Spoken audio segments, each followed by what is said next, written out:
In a small town, a beggar girl lives asking residents for coins due to her extreme need. One day, when she was about to enter a street, she sees from afar a rich man, famous in the town, talking about a plan so cruel and sinister that even she, at 6 years old, could feel the gravity of the situation.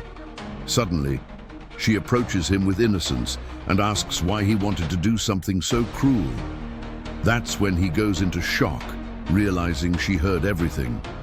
Initially, he ignores her, but becomes desperate at the possibility of her telling other people. Then, on another day, he seeks out the little girl and offers her a cupcake. Even knowing he would never do this, she is very hungry. When she's about to accept and eat it, a white horse comes running urgently to stop her before it's too late. What happens next is unbelievable. Before we begin, if you love animals as much as we do, please subscribe to our channel now so you don't miss any of our heartwarming stories. Thank you. Now, let's get back to our story. The morning sun was just beginning to break through the dark clouds hovering over the cobblestone streets of the small town of Serenity Creek. Sophia, a girl of only 6, walked barefoot on the uneven sidewalks, her brown eyes shining with a curiosity that not even hunger could extinguish. Her worn-out clothes told the story of a childhood marked by hardship, but her shy smile still held the genuine sweetness of innocence. On that Tuesday morning, she had chosen the busiest corner of Maple Avenue as her workstation. It was where the men in sharp suits hurried past on their way to their offices, where elegant women carried expensive handbags, and where coins occasionally glittered in her small, outstretched hands.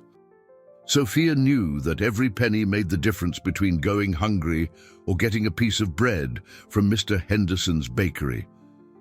She positioned herself strategically near the wooden bench where people often sat while waiting for the bus. Her method was simple and effective: a sweet smile, pleading eyes, and gentle words. "A spare coin, please," she would whisper in her crystal-clear voice, lightly touching the arm of the people who passed by. The morning rush was in full swing when 2 well-dressed men approached the bench. Sophia immediately recognized one of them, Mr. Arthur Vance, the richest man in town, owner of Vance Pharmacy, the largest in the region. His graying hair was perfectly combed, and his navy blue suit radiated authority and power. Beside him was a younger, nervous-looking man who constantly glanced around as if afraid of being watched. Sophia hid behind a support pillar for the awning of the adjacent store, instinctively sensing that something important was happening. Her natural curiosity, which always led her to observe everything around her, made her remain motionless, listening intently. "We need to act fast," Vance murmured, his deep voice heavy with urgency. "The new children's medications arrive next week. It's our window of opportunity." The younger man shifted uncomfortably on the bench. "Mr. Vance, are you sure this is necessary? We're talking about children." Vance let out a soft chuckle, a sound that sent a shiver down Sophia's spine. "My dear Richard, you don't understand a thing about business. By adding these substances to the children's cough syrups and vitamins, we'll create a subtle dependency. The kids will always need more, the parents will always buy more, and our profits will triple in 6 months." Sophia's heart beat faster. Even at her young age, she instinctively understood that hurting children was a terrible thing. Her small hands trembled as she remained hidden, absorbing every word of the terrifying conversation. "But what if someone finds out?" Richard asked, his voice betraying his nervousness. "Who's going to find out?" Vance retorted arrogantly. "I'm the largest donor in this town. I fund schools, the hospital, even City Hall itself. No one would dare question my methods." Sophia swallowed hard. She had heard stories about sick children, about medicines that didn't work, about families who spent everything they had trying to cure their kids. The connection between these stories and the conversation she had just witnessed formed in her mind like pieces of a horrifying puzzle. The two men stood up, and Vance adjusted his suit with an elegant gesture. "Remember, Richard, not a word to anyone." This meeting never happened. As they started to walk away, something stirred inside Sophia. Perhaps it was her hunger that day, perhaps it was genuine need, or perhaps it was fate conspiring to bring the truth to light. She stepped out from her hiding spot and ran toward Vance. "Mister, a spare coin, please," she asked in her sweet voice, holding out her small hand. Vance stopped and looked down at her with a smile that didn't reach his eyes. He fumbled in his pocket and placed a few coins in her hand. "Here you go, child." Sophia looked directly into his eyes, and with the brutal sincerity that only children possess, she asked the question that would change everything. "Mister, why do you want to hurt the other kids?" The world seemed to stop. The silence that followed Sophia's question felt like an eternity. Arthur Vance, the most powerful man in Serenity Creek, was completely frozen. His eyes widening in absolute shock, the color drained from his face, leaving him as pale as paper. His hands, once steady and sure, began to tremble imperceptibly. Richard, who had stopped a few feet ahead, turned back, confused, when he realized his boss had stayed behind. "Mr. Vance," he called out, approaching again. Sophia just stood there, small and fragile, clutching the coins in one hand while the other remained outstretched. Her large, innocent brown eyes stared at Vance with genuine curiosity, as if she truly expected an answer to her question. To her, it was a simple matter, born from a purity of heart that had not yet been touched by the world's malice. I don't know what you're talking about, child," Vance managed to stammer, his voice higher than usual. He quickly glanced around, checking to see if anyone else had heard the devastating question. "But I heard you," Sophia insisted with the blunt honesty of children. "You said you were going to put something in the kids' medicine so they'd always be sick." Vance's heart hammered in his chest. How was it possible that this insignificant girl, a street beggar, had overheard his conversation? He had been so careful, chosen a seemingly secure location. His mind raced, calculating the risks, the potential consequences. Richard drew closer, his eyes darting between his boss and the girl. "What is she talking about?" he asked, his voice thick with growing nervousness. "Nothing important," Vance snapped, trying to regain his composure. "Just a child's fantasies." He knelt to Sophia's level, forcing a smile that couldn't hide the panic in his eyes. "You must have misheard, little one. Adults talk about many things that children don't understand." Sophia frowned, her childish intuition sensing something wrong in the man's tone. "But I did understand. You said the kids would get dependent and you'd make a lot of money." The girl's words hit Vance like a series of punches. Every syllable, spoken with innocence, was a mortal threat to his empire, his plans, his entire life.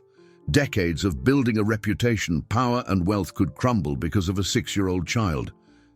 "Listen closely," he said, trying to keep his voice calm as he leaned closer to Sophia. "You're too young to understand these things. Sometimes, when we grow up, we talk about imaginary situations, like stories. It wasn't real." "But it sounded real," Sophia replied, tilting her head curiously, "and you seemed angry when you talked about it." Richard began to sweat, realizing the gravity of the situation.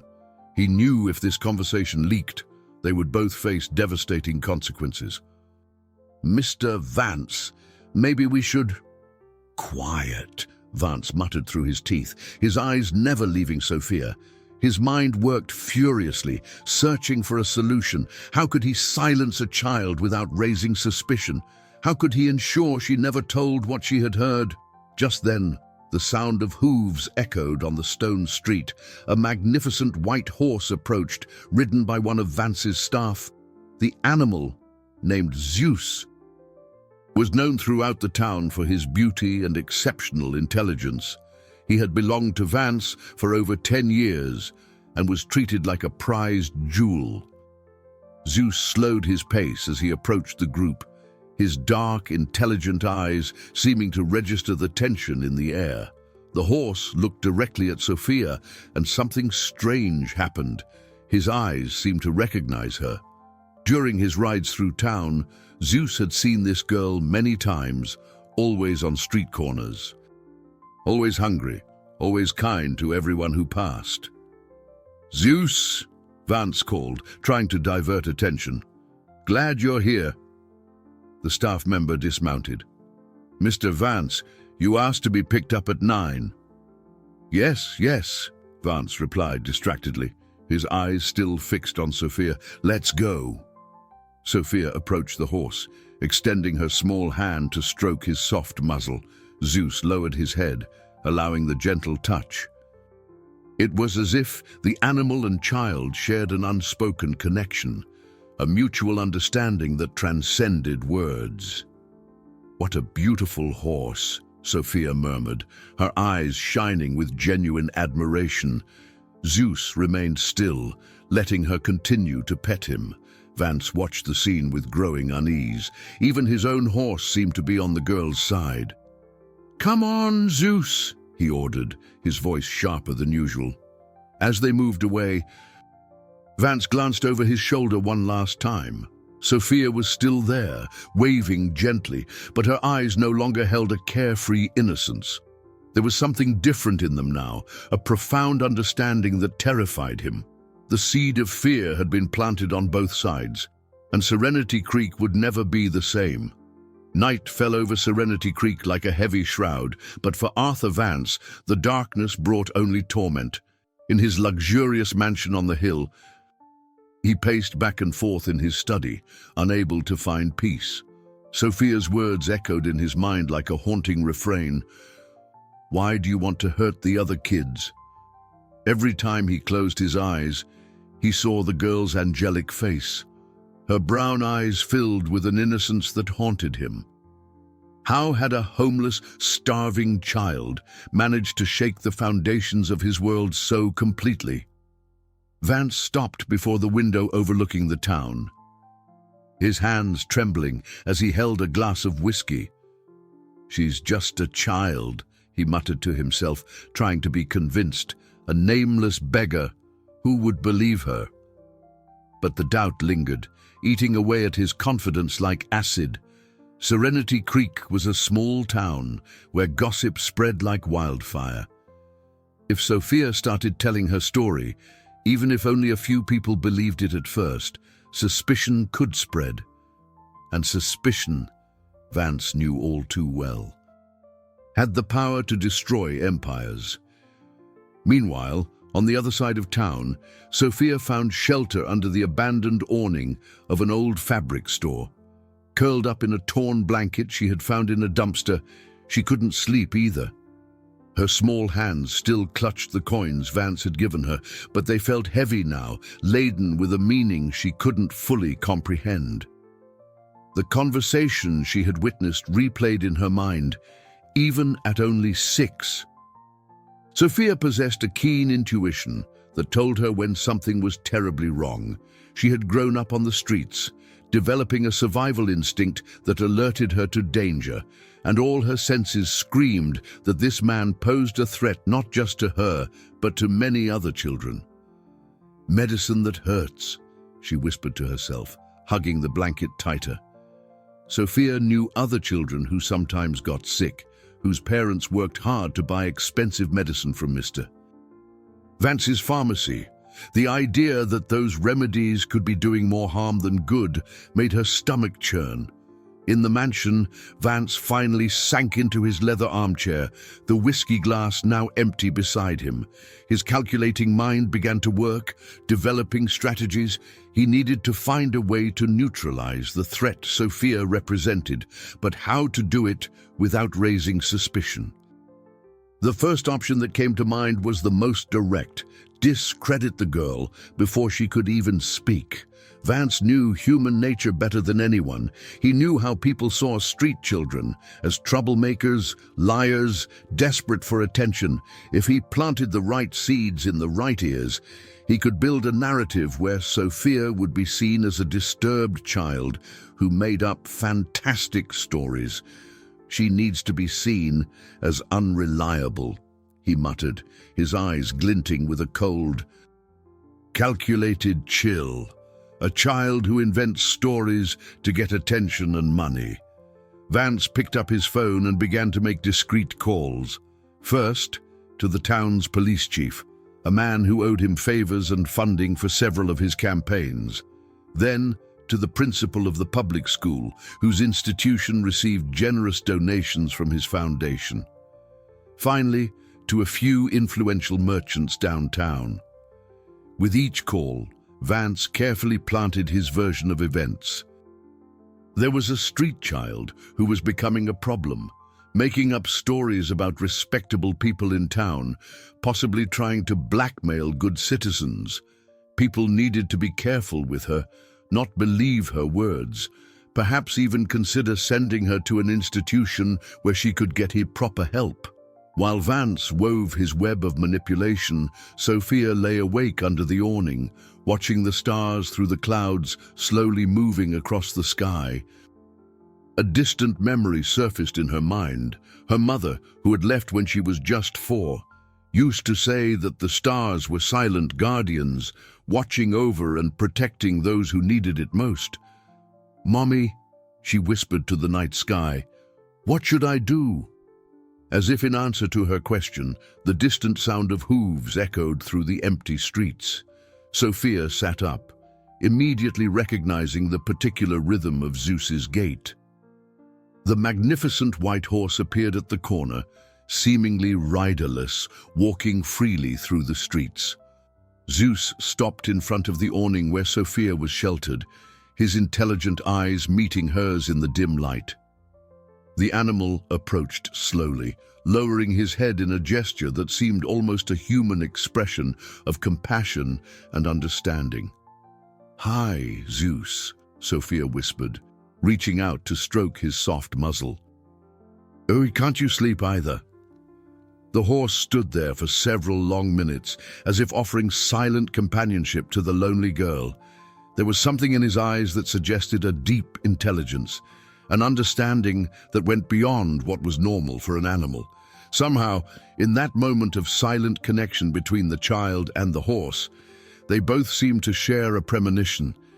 Difficult days were ahead, and they would need each other more than they imagined. When Zeus finally moved away, disappearing into the pre-dawn darkness, Sophia was at last able to fall asleep.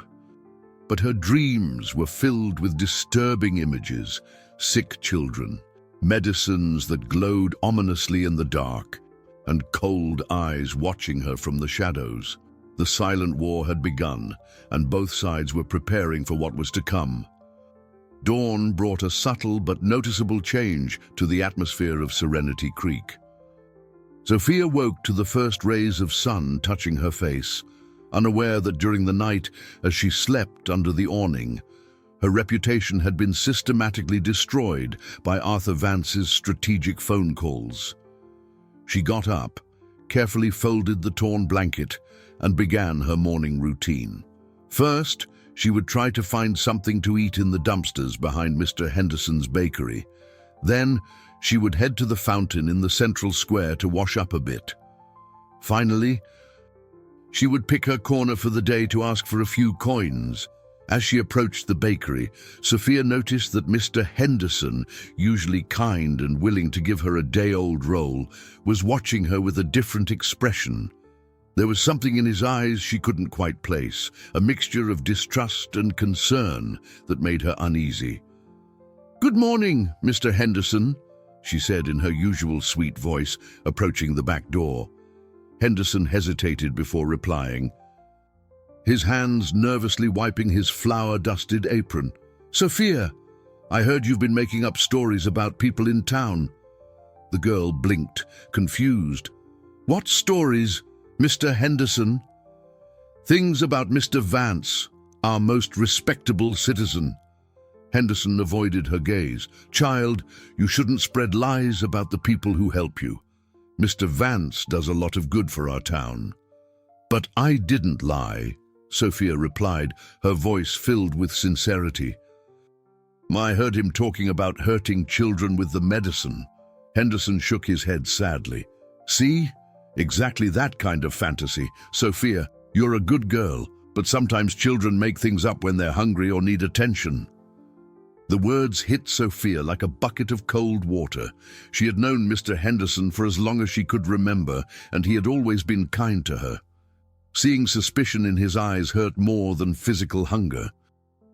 "I didn't make anything up," she insisted, tears welling in her brown eyes. "Look, I'll give you a role today," Henderson said, his voice softening slightly. "But promise me you'll stop with these stories, okay? They could get you into serious trouble." Sophia took the bread with trembling hands, murmuring an almost inaudible, "Thank you." As she walked away, she felt the weight of Mr. Henderson's gaze on her back, a look that was no longer one of compassion, but of cautious suspicion. The walk to the central square revealed that her conversation with the baker hadn't been an isolated case. Mrs. Gable, who sold flowers on the church corner, looked away when Sophia passed. Mr. Davies, from the newspaper, who sometimes gave her a few coins, made a point of crossing the street to avoid her. At the fountain, while washing her face and hands, Sophia overheard snippets of conversations that chilled her to the bone. "Oh, that girl is becoming a problem. Making up stories about Mr. Vance. Maybe she needs professional help. Street kids sometimes develop these behaviors." The words floated in the air like poison, each one piercing her childish heart. Sophia began to understand, with the painful clarity that only children possess, that something terrible was happening. Someone was spreading lies about her, turning her truth into a fantasy.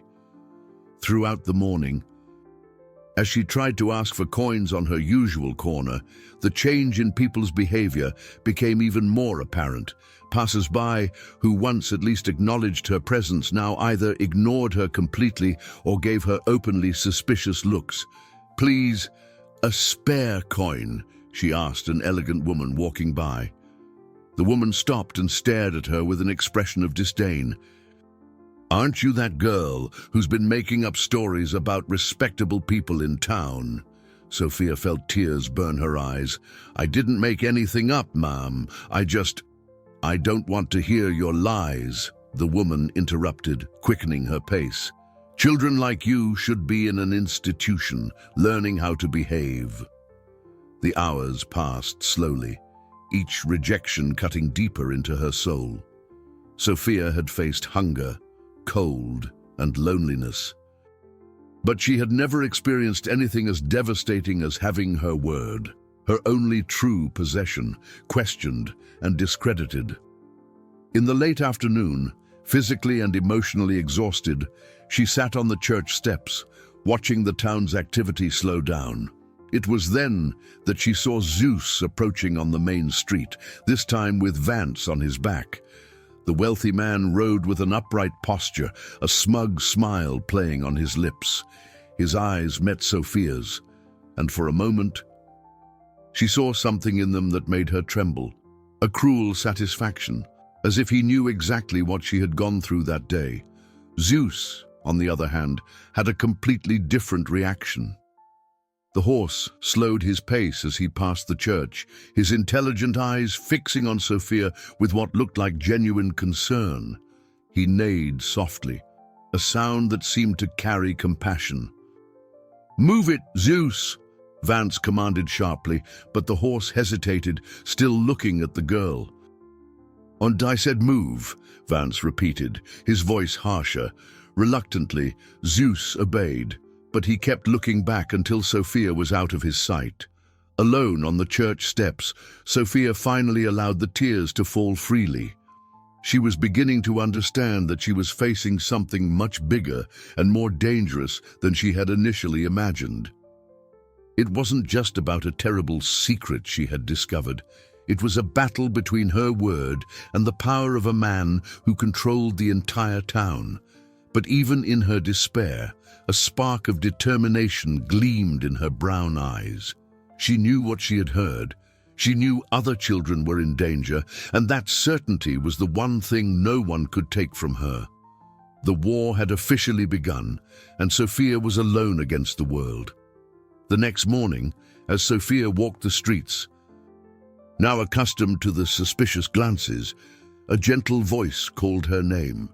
She turned to see a woman in her 40s, with brown hair tied in a loose bun and kind blue eyes. It was Helen Hayes, a teacher at the local school, known throughout the town for her generous heart. "Sophia, dear," Helen called, approaching with hurried steps. "Are you all right? I've heard some troubling things about you." The girl hesitated, her survival instincts warning her to be cautious. In the last 48 hours, she had learned the painful lesson that people weren't always what they seemed, but there was something in Helen's eyes that was different, a genuine concern that held no judgment. "I'm okay, Ms. Hayes," Sophia answered quietly. Looking down, Helen knelt to the girl's level, studying her tired face and the obvious signs that she had cried during the night. "Sophia, you know you can trust me, don't you? I've worked with children for over 15 years. I know when a child is scared." Sophia's carefully built defenses began to crumble. It had been a long time since someone had spoken to her that way, with genuine respect and real concern. Tears began to form in her eyes. "Mom, if I tell you something really important, will you believe me?" she asked, her voice trembling. "I always believe children when they're telling the truth," Helen replied without hesitation. "Do it, and I have a feeling you always tell the truth." That's when Sophia broke down. Sitting on a park bench next to Helen, she told her everything, from the conversation she had overheard between Vance and Richard to the innocent question she had asked, and the sudden change in the townspeople's behavior. Helen listened to every word with growing attention, her face reflecting horror and indignation. "My God," Helen murmured when Sophia finished. That's monstrous. If it's true, hundreds of children could be in danger." "It is true, ma'am. I swear it's true," Sophia insisted, grabbing Helen's hand. Helen looked into the girl's eyes and saw only pure sincerity. During her years as an educator, she had developed a keen instinct for detecting children's lies. Sophia wasn't lying. Every word that came out of her mouth carried the weight of absolute truth. "I believe you, dear," Helen said firmly. "And we're going to do something about this." In the following days, Helen became Sophia's guardian angel. She took her to her small house, gave her a bath, clean clothes, and hot food. For a few precious days, Sophia experienced something she had forgotten existed, the warmth of a real home. Helen also began to investigate discreetly. Using her contacts at the school and in the community, she tried to confirm the details of Sophia's story. She talked to parents whose children had persistent health issues, noticed strange patterns in prescribed medications, and began to form a disturbing picture. "There's something very wrong happening," she confided to Sophia one afternoon as they prepared dinner together. "A lot of children at my school have been complaining of strange symptoms after taking medicine from Mr. Vance's pharmacy." Sophia felt validated and hopeful for the first time in days. Finally, someone not only believed her, but was willing to act. Helen decided she needed more concrete evidence before making any formal accusations. She planned to visit Vance's pharmacy, ask discreet questions, Maybe even try to get samples of some medications for independent analysis. But Arthur Vance hadn't gotten where he was by being careless. He had eyes and ears all over town, and Helen's sudden closeness with Sophia did not go unnoticed. Information reached him quickly. The teacher was sheltering the girl, asking questions, investigating. One evening, Helen's phone rang. The voice on the other end was cold, calculating, and terrifyingly calm.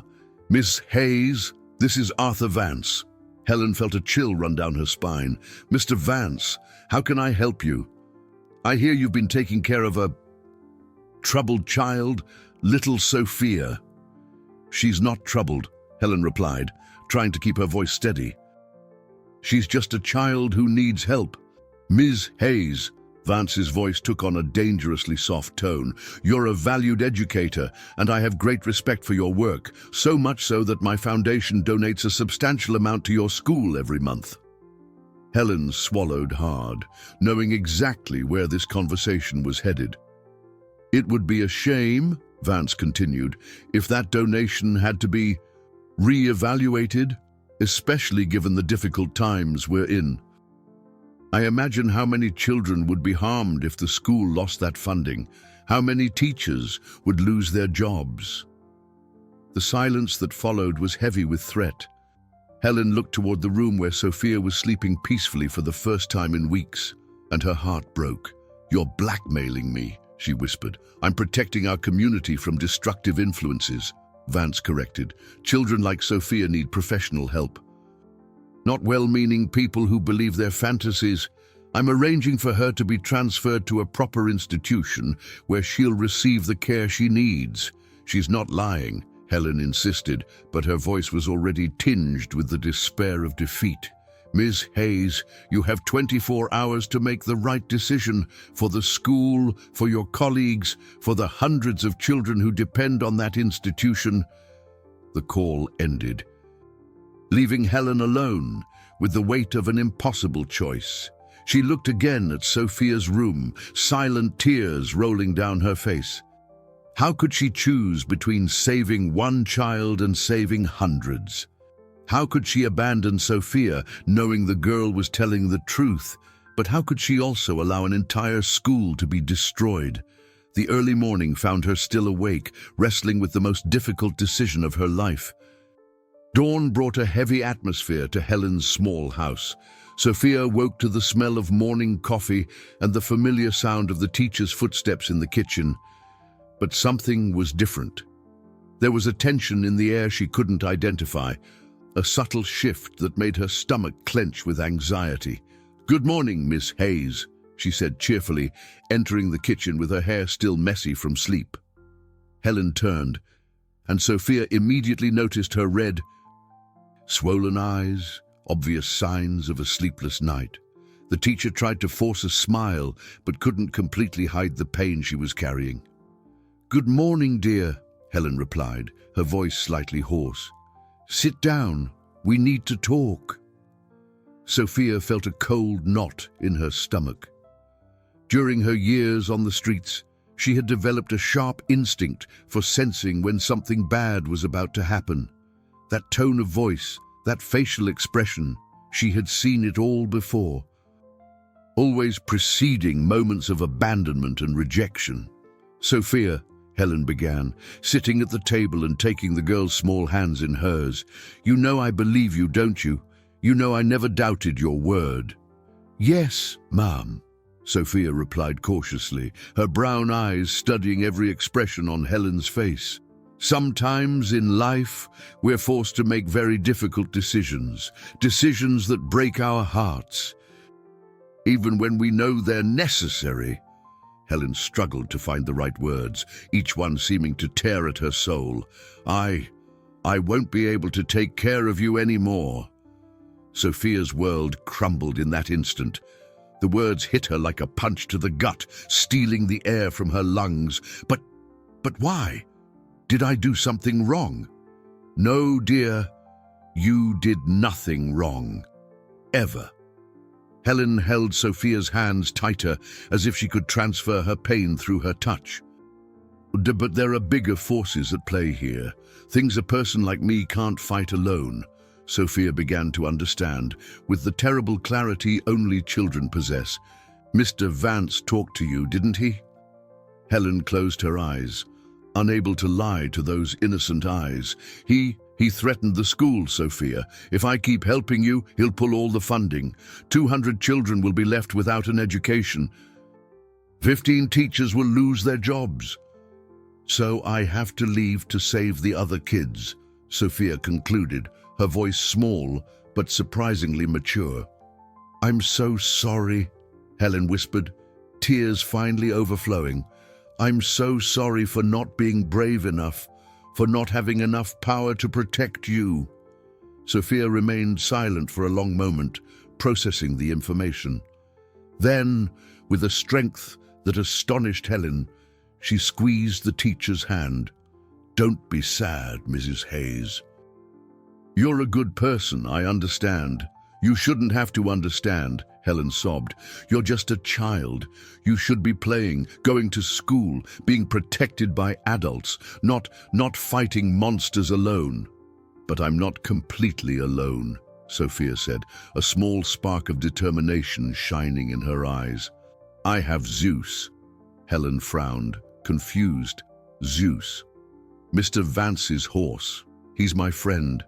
He knows when people are scared or sad. Sophia stood up, already accepting her fate with a resignation that broke Helen's heart. He'll help me. 2 hours later, Sophia was back on the streets of Serenity Creek, carrying a small backpack with a few clothes Helen had insisted she take. The teacher walked her to the corner, fighting every fiber of her being that screamed not to let her go. Sophia, Helen said, kneeling one last time to be at the girl's level. Promise me one thing. If things get too dangerous, if you feel you're in real risk, run. Forget all of this and just run somewhere safe. I promise, Miss Hayes. Sophia hugged the woman who had been her temporary salvation. And you promise you'll be okay? That you'll keep taking care of the other kids at school? I promise, Helen managed to say through her tears.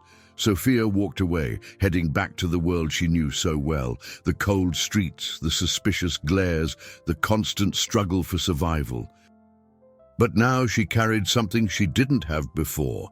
The absolute certainty that at least one person believed her, even if they couldn't help her. Helen remained on the corner until Sophia disappeared from view, then returned to her empty house where the smell of coffee and the feeling of home still lingered, but where the heart was gone. At school that day, Helen tried to teach her classes as usual, but her students noticed something was wrong. She seemed distracted, sad, as if a part of her soul had been torn away.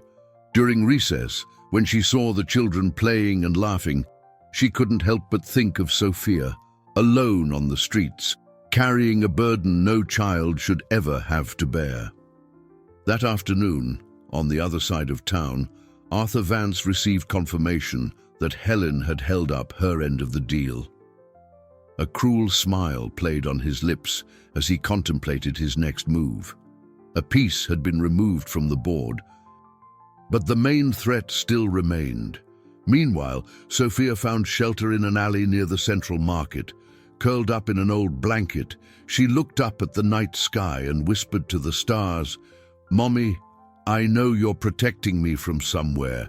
I'm going to be strong. I'm going to protect the other kids, even if it's the last thing I do."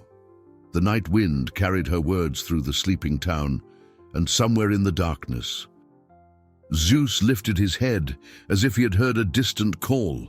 The battle was far from over, and now Sophia was more alone than ever.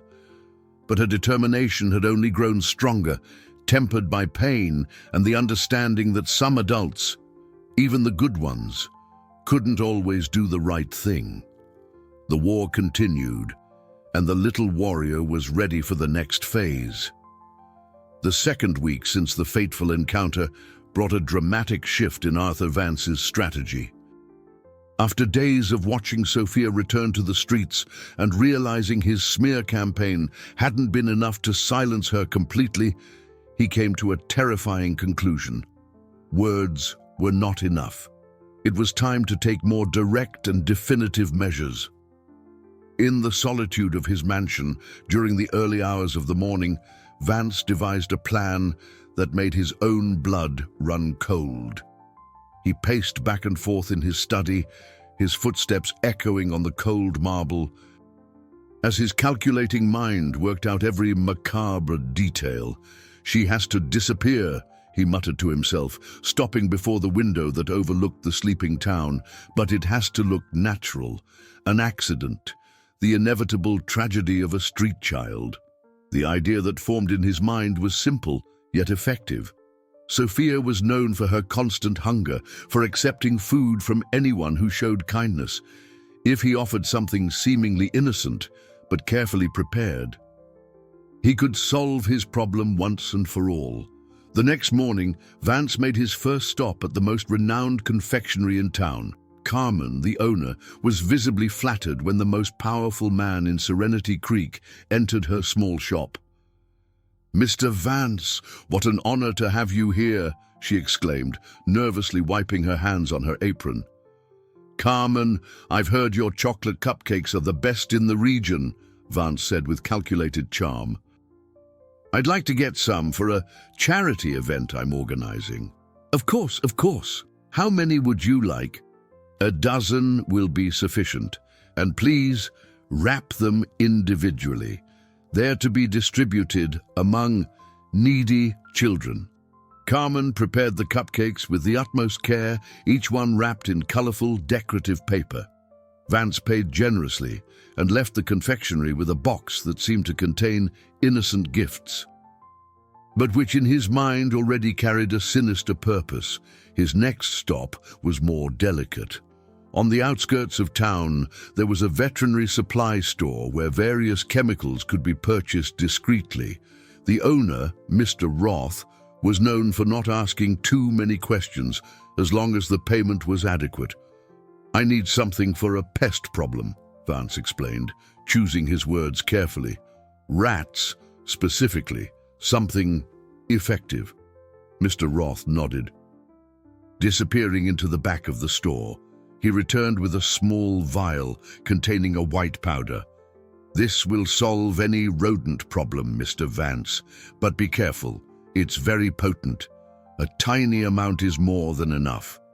"Perfect," Vance murmured, slipping the vial into his inner jacket pocket. Back at his mansion, Vance locked himself in his study for the most gruesome part of his plan. With surgical gloves, he carefully opened one of the cupcakes. Creating a small cavity in the center, he measured a minuscule amount of the white powder, enough to be lethal, but not so much that it could be easily detected in a superficial inspection. Zeus watched everything through the study window.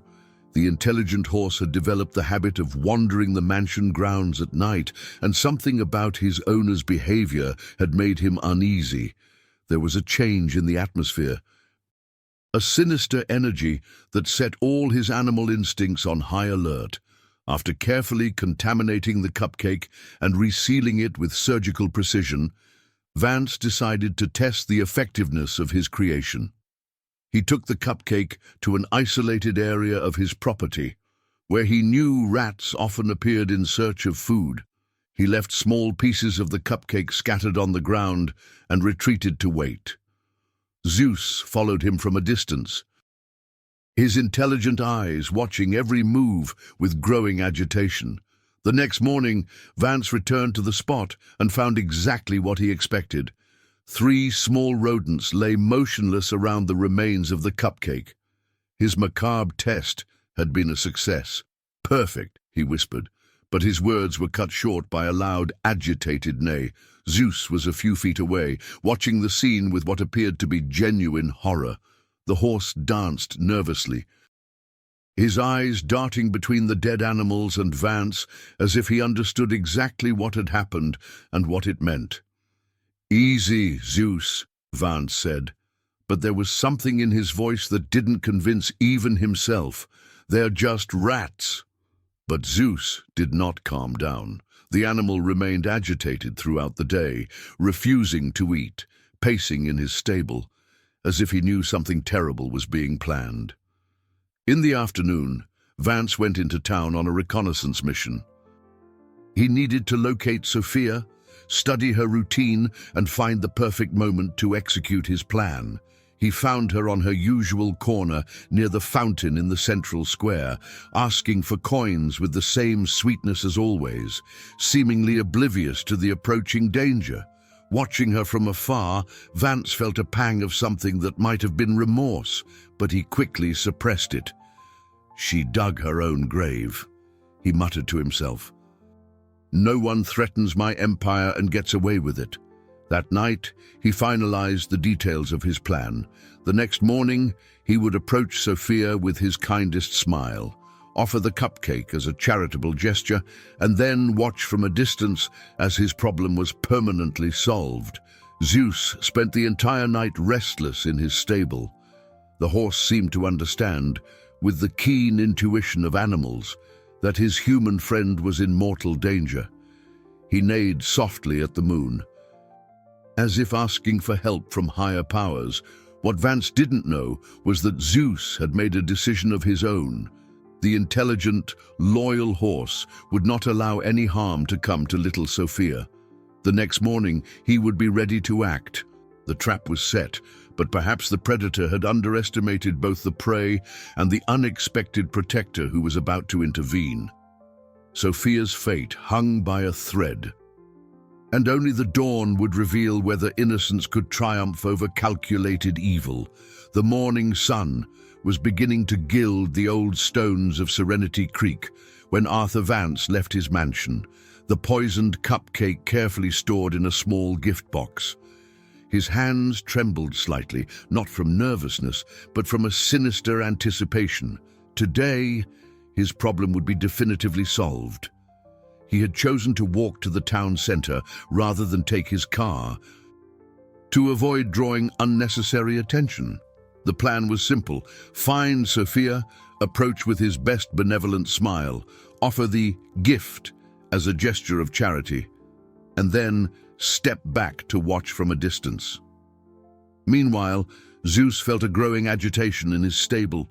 The horse had spent a nearly sleepless night, his animal instincts screaming at him about an imminent danger.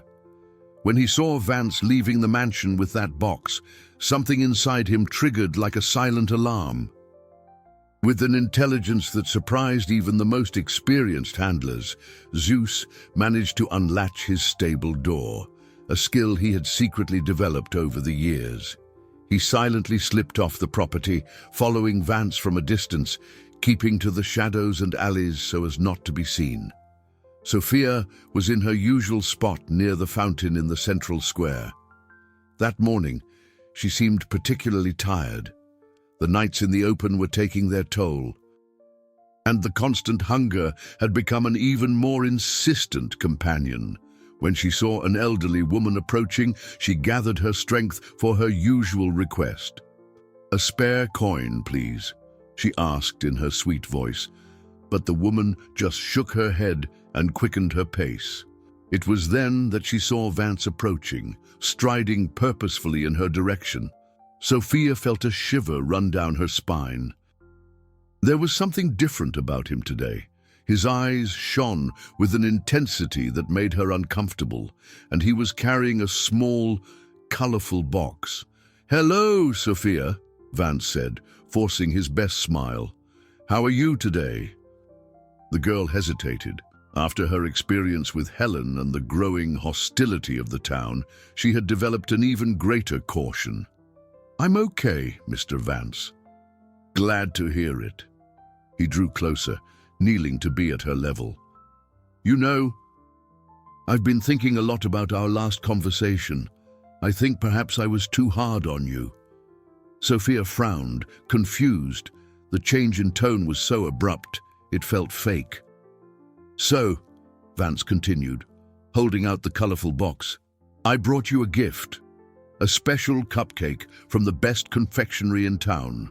A child like you deserves something sweet every now and then." Sophia's eyes lit up involuntarily. Hunger was a powerful force, and the sight of real food, not scraps found in the trash, was almost irresistible. She hesitantly reached her hand toward the box. At that exact moment, the sound of galloping hooves echoed across the square. Zeus appeared, running at full speed, his eyes fixed on the scene unfolding by the fountain. The horse had raced through the town's streets, guided by his instinct and his determination to protect Sophia. "Zeus!" Vance stood up, confused and angry. "What are you doing here?" But Zeus paid no attention to his owner. With a precision that seemed almost human, the horse ran directly at Vance, shoving him with his powerful chest. The impact was calculated, strong enough to unbalance the man, but not to seriously injure him. Vance staggered, the box flying from his hands and smashing onto the stone ground. The cupcake rolled out, breaking into several pieces that scattered across the sidewalk. "Zeus! What the hell?" Vance yelled, trying to regain his footing. Sophia watched the scene with wide eyes, not fully understanding what was happening, but instinctively feeling that Zeus had done something important. The horse then did something extraordinary. He began to deliberately stomp on the pieces of the cupcake, crushing them against the stones with a determination that seemed almost human. His hooves moved with precision, ensuring that not a single fragment remained intact. "Stop that!" Vance shouted, trying to push Zeus away from the wreckage. "You're destroying the girl's present." But Zeus didn't stop. He continued to stomp and scatter the pieces until nothing was left but unrecognizable crumbs mixed with dust and dirt. Sophia cautiously approached the horse, reaching out her hand to touch his soft muzzle. "Zeus, why did you do that?" The horse lowered his head, allowing the caress, his intelligent eyes meeting hers. There was something in that gaze that conveyed a clear message: "I protected you."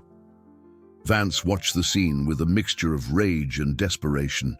His perfect plan had been destroyed by his own horse. How was this possible? How had Zeus known? "I'm sorry, Sophia," he said, trying to regain his composure. "It seems Zeus was a little anxious today. I'll bring you another cupcake tomorrow." "You don't have to, Mr. Vance," Sophia replied, still stroking Zeus. "I think Zeus didn't want me to eat that cupcake. He's very smart." Sophia's words struck Vance like daggers. The girl had begun to suspect. Her eyes, once merely curious, now held a deeper understanding. "Nonsense," Vance muttered, but his voice betrayed his nervousness. "Horses don't think like that." Zeus lifted his head and looked directly at Vance, a gaze that seemed to carry accusation and defiance. For a few tense seconds, man and animal faced off in a silent duel of wills. "Come on, Zeus," Vance said finally, trying to grab the horse's reins. "Enough foolishness." But Zeus shied away, positioning himself protectively between Vance and Sophia. The message was clear. He would not let his owner near the girl. Vance realized he had lost not only his opportunity, but also the loyalty of his own horse, his face red with rage and humiliation. He stormed away from the square, muttering threats and promises that this wasn't over. Sophia remained beside Zeus, stroking his white mane. "Thank you, Zeus," she whispered. "You saved me, didn't you?" The horse neighed softly, as if confirming her words. In that moment, Sophia understood that she had found not just a protector, but a true friend. And Vance understood that he had gravely underestimated the forces aligning against him. The war had taken on a new dimension, and now there was a four-legged warrior fighting alongside the little heroine. In the days following the incident at the square, an extraordinary change occurred in Sophia's routine. Zeus had made the unilateral decision to become her constant protector, appearing at unexpected moments throughout the day, always watchful, always alert for any sign of danger. The horse had developed a clever strategy. In the mornings, When Vance was busy at his pharmacy or in business meetings, Zeus would slip silently away from his property and wander through town in search of Sophia. He had memorized all the places she used to frequent, creating a patrol route that ensured her safety. Sophia, in turn, had begun to understand that Zeus was no ordinary horse. There was an intelligence in his eyes that went beyond animal instinct, a comprehension of situations that bordered on human. She came to trust his warnings completely. When Zeus became agitated, she knew something was wrong. "You understand everything, don't you, Zeus?" she would whisper to him during their silent conversations. "You know that Mr. Vance is dangerous." The horse would always respond by lowering his head and allowing her to stroke his muzzle, a gesture that had become his way of confirming that, yes, he understood the situation perfectly. Meanwhile, Vance sank deeper and deeper into a growing paranoia. Zeus's betrayal had shaken not only his plans, but his very perception of reality. How could an animal have known about the poisoned cupcake? How had Zeus chosen to protect the very person who posed the greatest threat to his empire? "I need a new strategy," he would mutter to himself during his nightly walks through the mansion. "Something that not even Zeus can interfere with." It was then that a more sinister idea began to form in his mind. If he couldn't reach Sophia directly, perhaps he could use the system itself against her. Vance began making calls to local authorities, planting the seeds of a troubling narrative. A street child was becoming increasingly problematic, possibly developing mental disorders and posing a danger to herself and the community. "She's been talking about conspiracy theories involving respectable members of our society," he told the police chief during a late-night call. "Clear signs of mental instability. Perhaps it's time we consider an official intervention." The chief, still under the influence of Vance's generous donations to the town's police projects, agreed to monitor the situation and consider more drastic measures if necessary. In parallel, Vance began spreading rumors about Zeus's increasingly erratic behavior. "My horse has been acting strangely," he confided to some acquaintances. "Maybe it's time to consider stricter measures to control him." The third week brought a dangerous escalation. Vance discreetly hired 2 private security guards, claiming concerns about his property's safety, but privately instructing them to observe a certain street child who was causing disturbances in town. Sophia began to notice she was being watched. Eyes followed her from a distance. Figures appeared in the same places she was, a constant feeling of being hunted. Zeus noticed it too, becoming even more protective and agitated. One afternoon, as Sophia tried to find shelter in an alley near the market, Zeus appeared at a run, clearly agitated. He nudged her gently, indicating she should follow him. Without question, Sophia obeyed.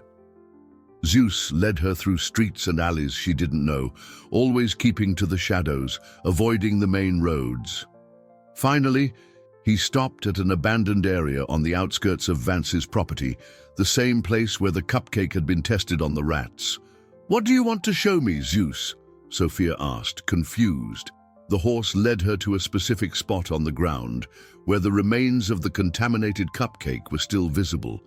With his hooves, he pointed to the tiny skeletons of the rats that had died after consuming the poison.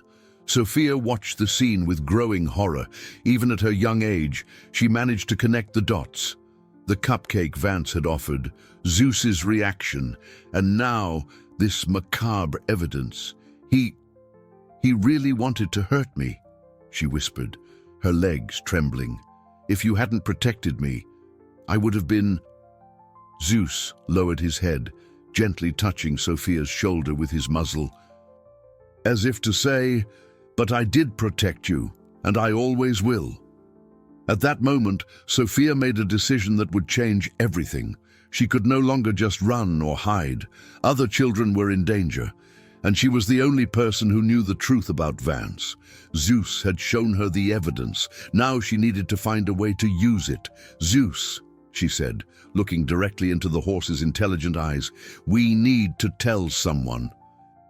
We need to find someone who will believe us." The horse neighed softly, as if agreeing with the plan, but as they planned their next move, they didn't know they were being watched from afar. One of the guards hired by Vance had managed to follow them, photographing the entire scene with a long-range camera. That night, Vance received the photographs and a detailed report. His hands shook with rage as he saw the images of Sophia and Zeus at the very spot where he had tested the poison. "She's gathering evidence," he muttered, his eyes glinting with a dangerous fury. "And Zeus is helping her." It was time for more drastic measures.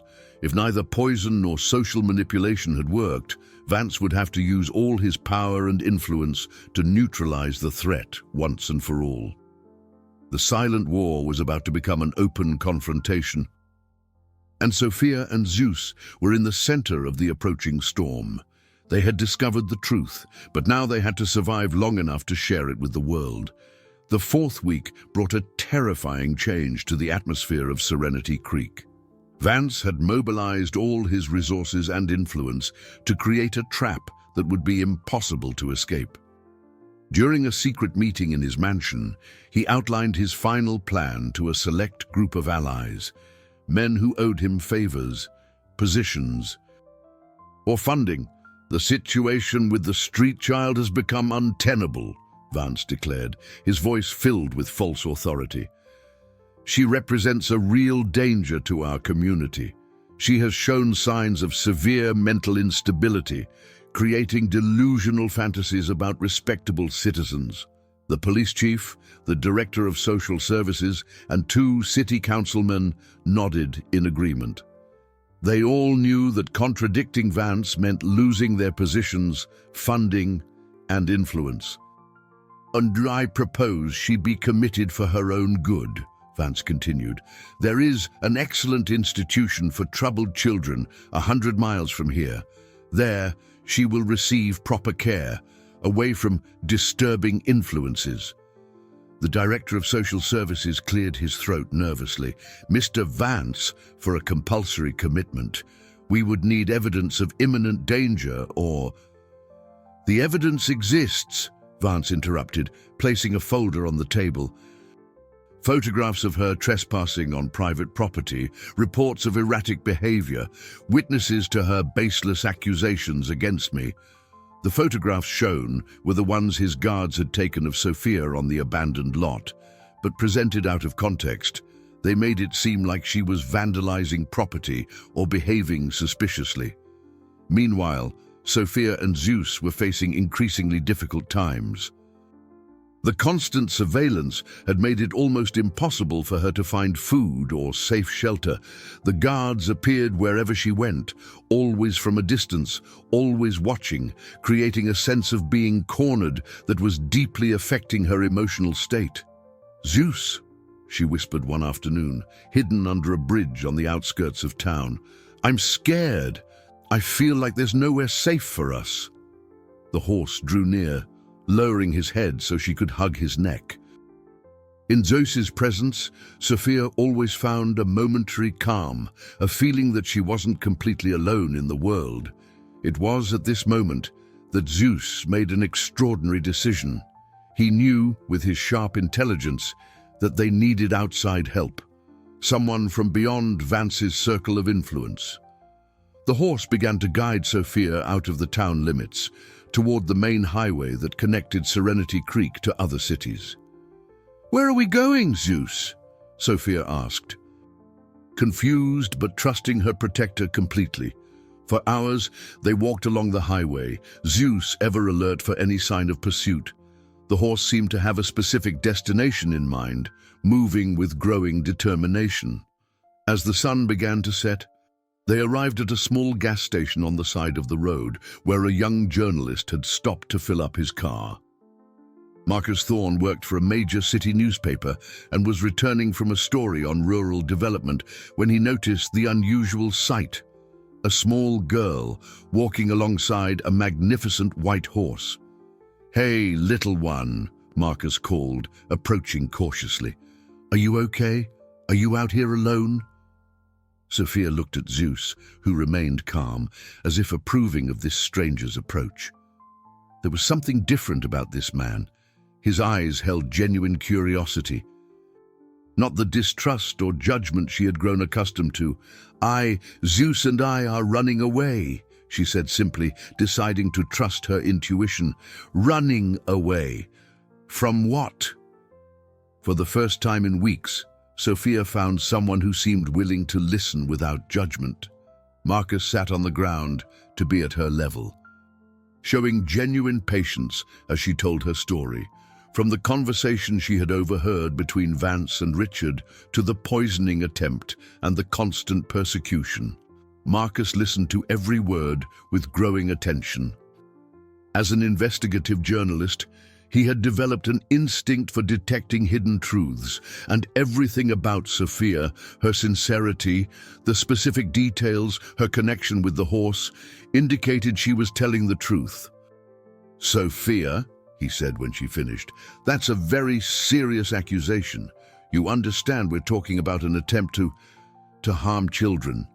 "I know it's serious," she replied with a maturity that broke Marcus's heart. "That's why I can't stop trying to tell someone." Marcus picked up his phone and began to make a few discreet calls. As an experienced journalist, he knew how to check information without alerting those involved. His sources in the state capital confirmed rumors about irregularities in the pharmaceutical industry in small towns, suspicious cases of drug dependency in children.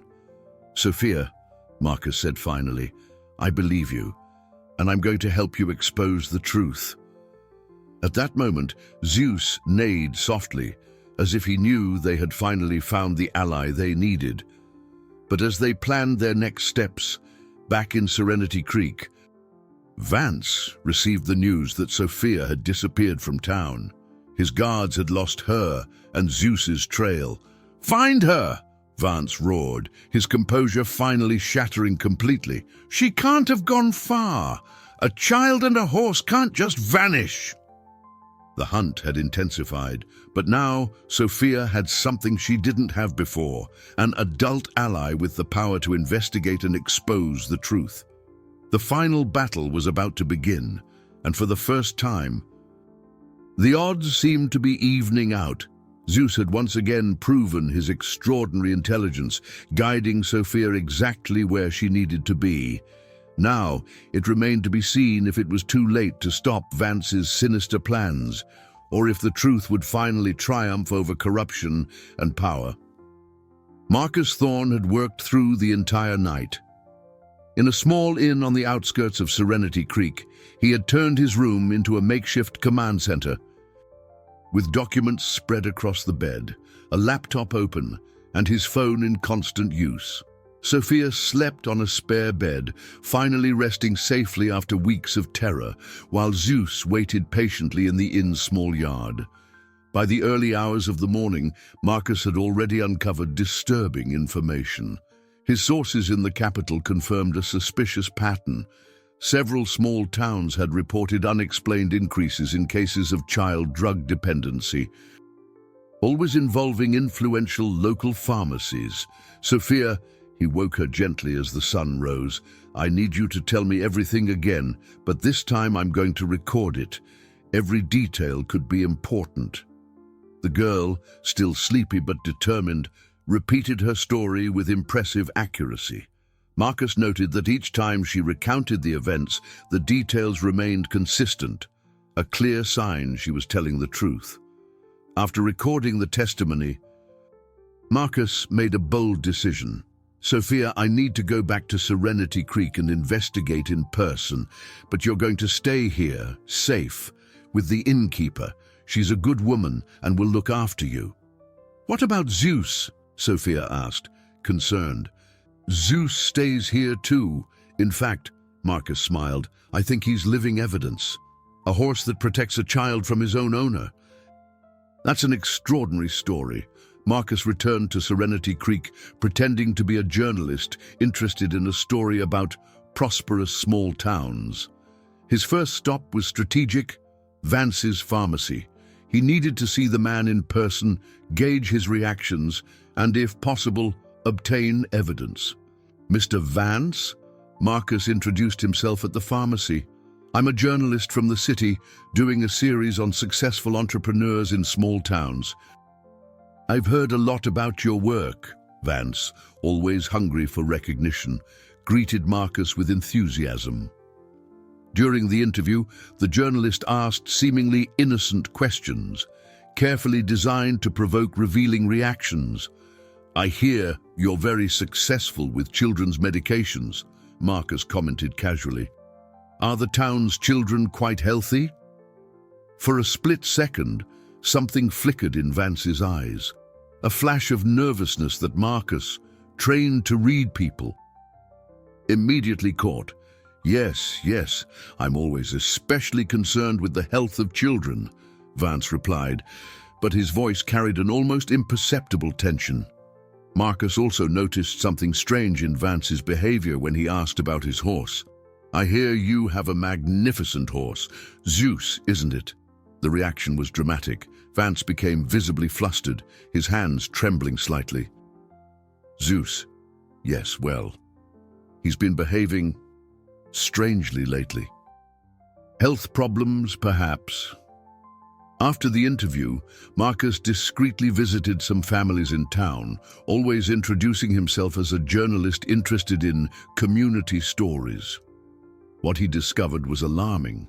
At least 15 children had developed unexplained dependencies on medications bought from Vance's pharmacy.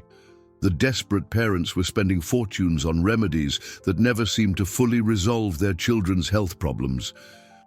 "And my daughter had a simple cough," one mother recounted, tears in her eyes. "But after she started taking Mr. Vance's syrup, it seems the cough always comes back. We've spent hundreds of dollars on medication this month." Marcus also discovered something even more disturbing. Several families mentioned their children developed strange symptoms after taking medications prescribed by Vance: irritability, anxiety, a growing need for more medication. In the afternoon, Marcus sought out Helen Hayes, the teacher Sophia had mentioned. He found her at the school, visibly dejected and worried. "Ms. Hayes," Marcus introduced himself. "I'm a journalist investigating some issues related to child health in town." Helen hesitated, but something in Marcus's sincerity encouraged her to speak. Did you hear anything about Sophia? That little girl who—" "I found her," Marcus said gently. "She's safe.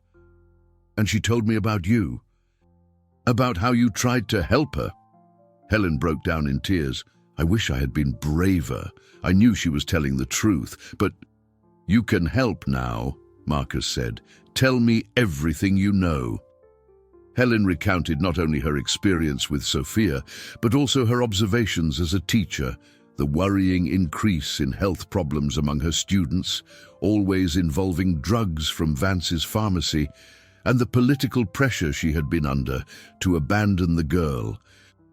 While Marcus conducted his investigation elsewhere in town, Vance was having the worst day of his life. Zeus's absence had been noted all over the property, and he suspected the horse was with Sophia. Worse, the girl's disappearance had foiled his plans for her institutionalization. "Mr. Vance," one of his security guards reported nervously, "there's a journalist in town asking questions about children's medicine. He said he's working on a story about community health." Vance's blood ran cold. An investigative journalist was exactly what he feared most. If Sophia had managed to contact the press, "Find out everything about this journalist," he ordered coldly. "Who he is, who he works for, where he's staying, now." The race against time had begun.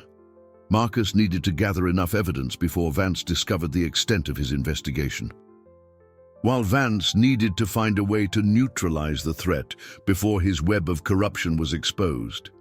That evening, Marcus returned to the inn with a folder full of preliminary evidence.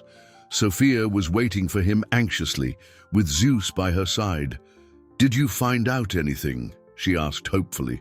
Marcus knelt before her, his eyes shining with determination. "Sophia, you were right about everything. And tomorrow, we're going to let the whole world know the truth." But none of them knew that Vance had already discovered where they were staying and was planning his final, most desperate move. The dawn brought a palpable tension to the air. Marcus had spent the night organizing all the evidence he had collected, preparing a complete dossier to be sent simultaneously to his newspaper, state authorities, and federal health agencies. Sophia slept restlessly, as if sensing that something decisive was about to happen. Zeus, for his part, showed a growing agitation.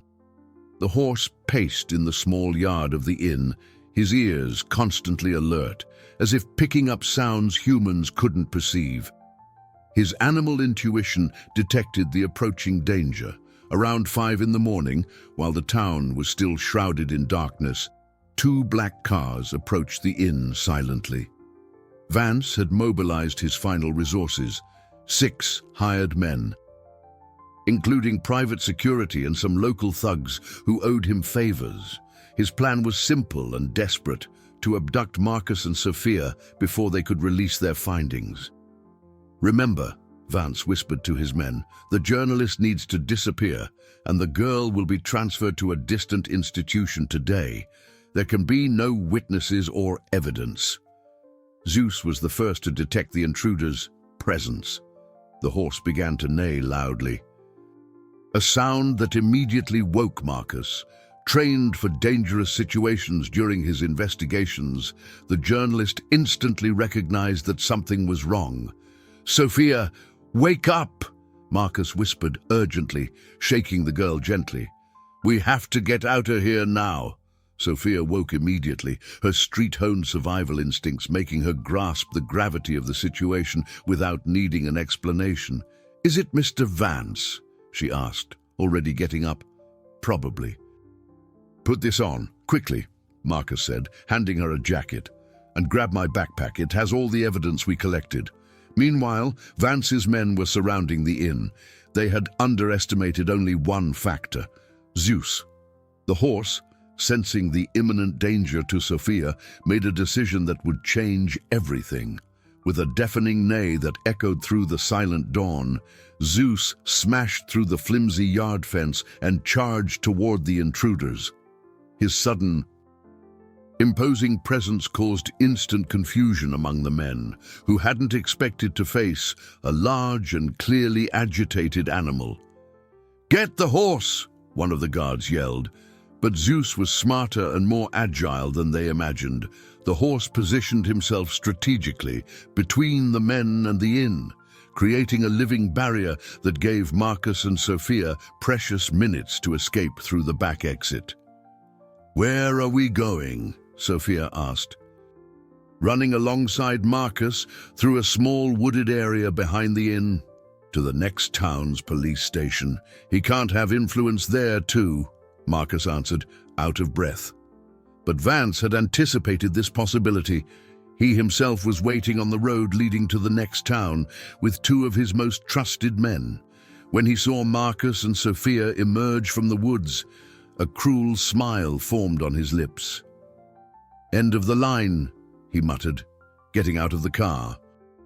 Marcus stopped abruptly when he saw Vance blocking their path. "Sophia, get behind me," he whispered. "Mr. Thorne," Vance said with a false calm, "it seems you've involved yourself in matters you don't fully understand."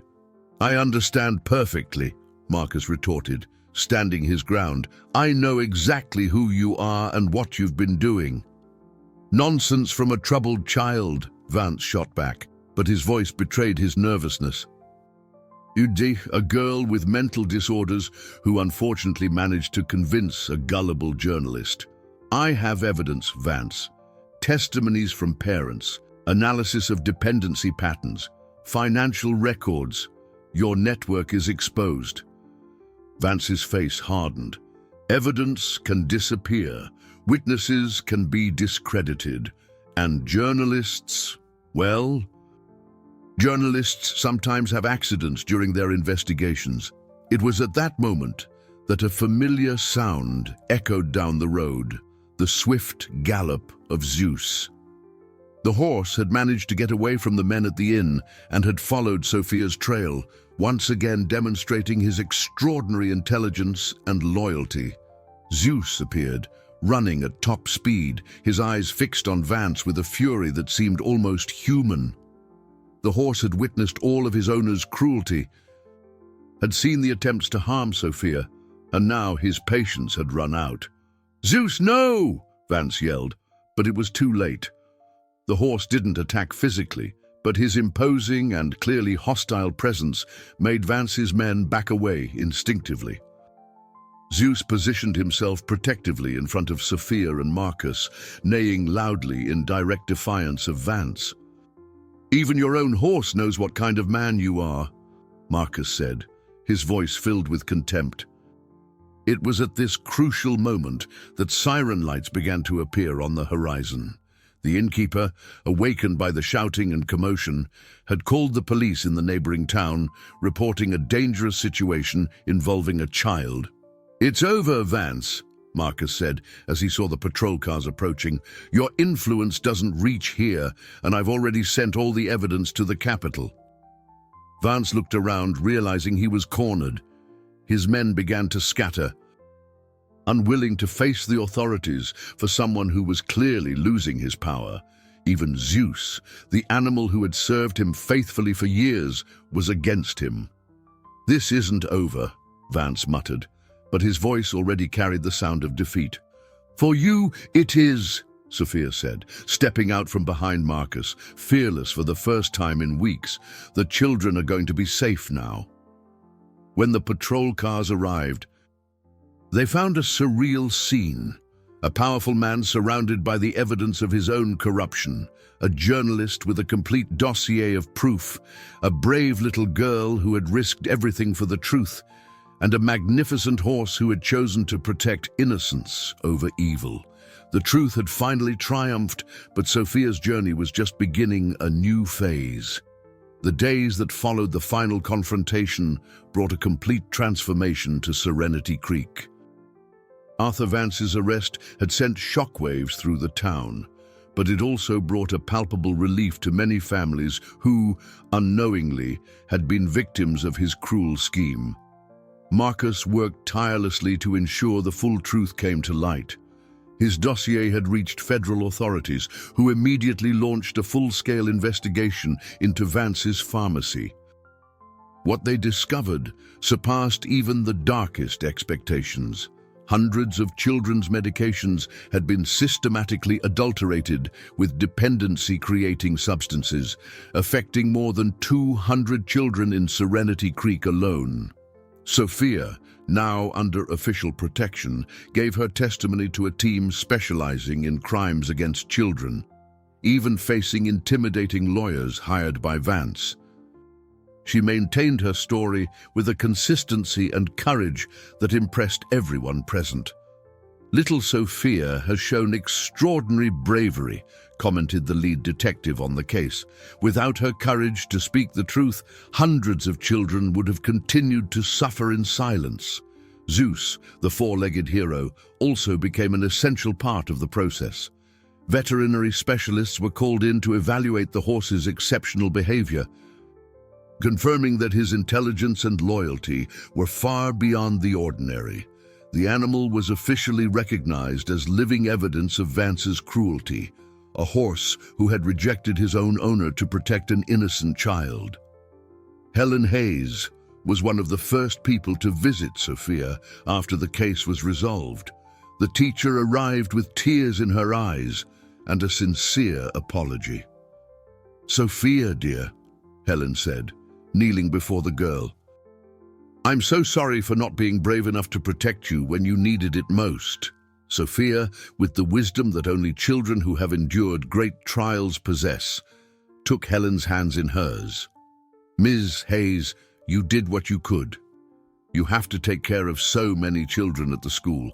I understand. But you shouldn't have to understand," Helen whispered, echoing the words she had said weeks before. "A child should be protected." not have to be brave alone. But I wasn't alone, Sophia smiled, looking out the window where Zeus was grazing peacefully in the garden of the temporary shelter where she was staying. I had Zeus, and then I found Marcus, and in the end, the truth always comes out, doesn't it? The investigation revealed that Richard, the man from the initial conversation, was actually a reluctant employee who had been blackmailed by Vance. When he realized his boss had been exposed, Richard cooperated fully with the authorities, providing crucial evidence about the inner workings of the scheme. I wanted to get out for months, Richard confessed during his testimony, but Vance threatened my family, my job. When I saw that little girl have the courage to stand up to him, I realized I had to find my courage too. The impact of the case extended far beyond Serenity Creek. The story of Sophia and Zeus spread across the country, inspiring changes in legislation regarding children's medications and creating stricter protocols for local pharmacies. Marcus wrote a series of nationally published articles, always highlighting the extraordinary courage of a 6-year-old girl who refused to stay silent in the face of injustice. The families affected by the tainted medicines began filing lawsuits against Vance's pharmacy. Many children required specialized medical treatment to overcome the artificially created dependencies, but with proper support, they were all gradually recovering. The pharmacy was permanently closed, and all medications were confiscated for analysis. Authorities discovered a clandestine lab in the back of the establishment, where Vance had been producing the addictive substances he added to the children's remedies. Carmen, the confectioner, was shocked to discover her cupcakes had been used as a weapon. If I had known that terrible man was going to use my food to harm a child, she said through tears, I never would have sold him anything. The community of Serenity Creek gradually began to deal with the collective guilt of having doubted Sophia. Many people who had turned their backs on her during the difficult weeks sought ways to apologize and offer support. Mr. Henderson, the baker, was one of the first. Sophia, he said when he found her playing in the shelter's garden, I'm so sorry I ever doubted you. You are the bravest child I have ever met. It's okay, Mr. Henderson, Sophia replied with her characteristic generosity. Everyone was scared. Mr. Vance was very powerful. But you, a little girl, weren't afraid to face him. I was scared, Sophia admitted, but sometimes you have to do the right thing even when you're scared, especially when other people need help. Zeus became a local celebrity. Children came from all over the region to meet the hero horse who had protected Sophia. The animal seemed to understand his new position, always gentle with the children, but maintaining a special dignity that everyone respected. The authorities worked to find a suitable family to adopt Sophia.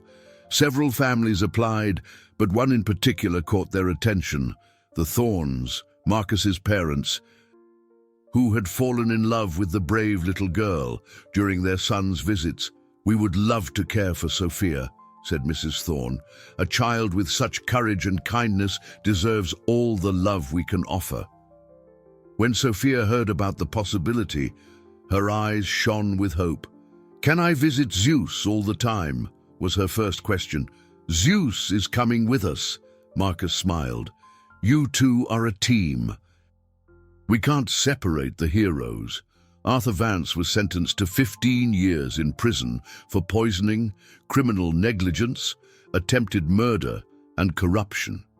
His fortune was seized to compensate the affected families and fund child protection programs. During the trial, when given the opportunity to speak, Sophia once again demonstrated her exceptional maturity. I don't want Mr. Vance to be hurt.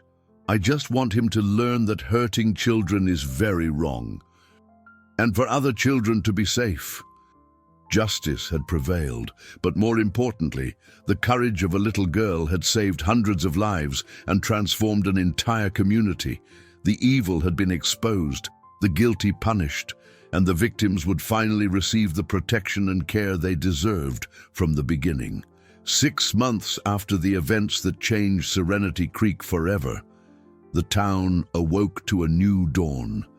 The cobblestone streets, once a backdrop for fear and conspiracy, now echoed with the sound of children playing freely, their crystal-clear laughter filling the morning air with a joy that had been absent for too long.